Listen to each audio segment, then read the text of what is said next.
My name is Justin Hicklin. I am an OSU internal medicine PGY2 and on the transfusion committee. Today I'll be presenting our QI project, No Time to Waste, Cutting Delays with Every Unit. You'll see my co-residents listed, Dr. Himes and Dr. Powell, as well as our faculty advisor, Dr. Cook. So this project looks at turnaround time, and turnaround time is exemplified in figure 1 here. It's the interval from the time a physician orders a transfusion to the time that blood is hanging at bedside.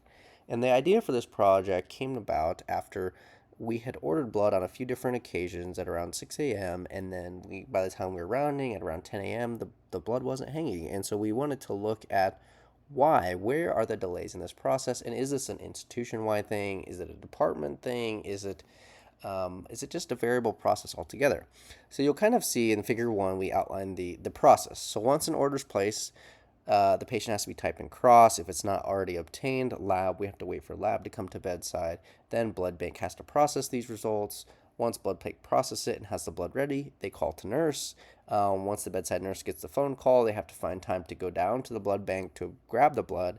And then they have to bring it back to bedside where they scan the barcode. And then once the barcode's scanned, the patient gets the blood. So you'll see in figure 2, we kind of obtained some baseline data. So in the light orange, you'll see our baseline set before intervention. And then in January of 2026, we performed our intervention, which was meeting with nursing leadership to say, hey, what can we do to make this process better? We met with blood bank as well and said, listen, our goal is 150 minutes. We set the goal with everybody's input that from the time an order is placed to the time that blood should be hanging at bedside should be 150 minutes. And we kind of share different steps in the pathway to make this happen. So you'll see the data outlined in dark orange in figure 2 is post-intervention. And as you see, most departments had very significant amounts of improvement in their average transfusion times. So we wanted to see what does this look like in figure 3. This is the hospital-wide average, where you'll see hospital-wide average decreased by 30.8 minutes after our intervention. And that was clinically significant, or statistically significant, with a p-value of less than 0.01. Again, we looked at the general medical floor, and this improved by almost 58 minutes, so almost an hour of improvement of average time on the general medical floor. So not only does this data show that the intervention helped improve the time, but it also shows that there's highly variable process by which each department kind of does their transfusion.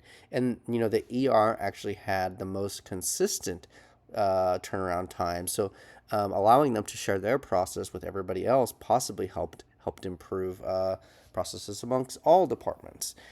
So very interesting data sets to look at all the numbers and the average by unit.